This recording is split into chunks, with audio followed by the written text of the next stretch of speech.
Again, I informed the Speaker and asked clearance about the instructions ng Pangulo. At ang sabi niya, wala tayong magagawa. Kaya po nagtataka ako kung bakit sinasabi ni Pangulo na hindi niya makilala ang budget, samantalang lahat na binawas at dinagdag sa mga ahensya ng gobyerno ay humihingi ng approval sa kanya si Sec. Mina Pangandaman. Bago namin ginawa o tinapos ni Senator Chis Escudero during the BICAM. Sinabi pa ni Sec. Mina, everything is cleared with the President, basta importante, pasok ang pondo na request ng Pangulo. The following day, sinabi ni Sec. Mina, approve na si Presidente BBM sa lahat na binawasan na ahensya. Masaya na ang Pangulo dahil naipasok ang gusto niyang 100 billion insertion. Wala pong perang napunta sa akin. Lahat po ng insertion napunta sa ating Pangulo at Speaker Martin Romualdez.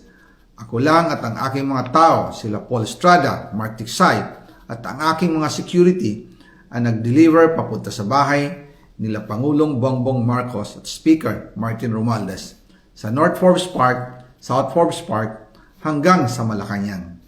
Yung mga deliveries po ay merong record ang aking mga tao.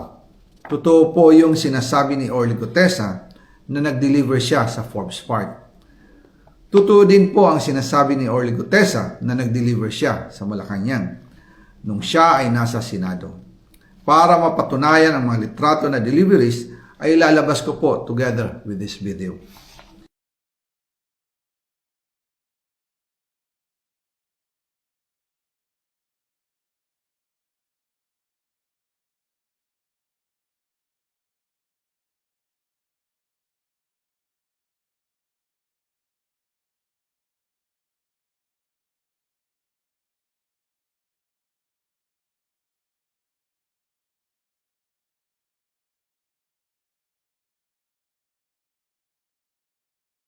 After po ng approval ng budget sa General Appropriations Act of 2025, nagtanong po ako sa DPWH kung magkano ang kailangan na ibigay sa Office of the President o ang SOP na bigayan.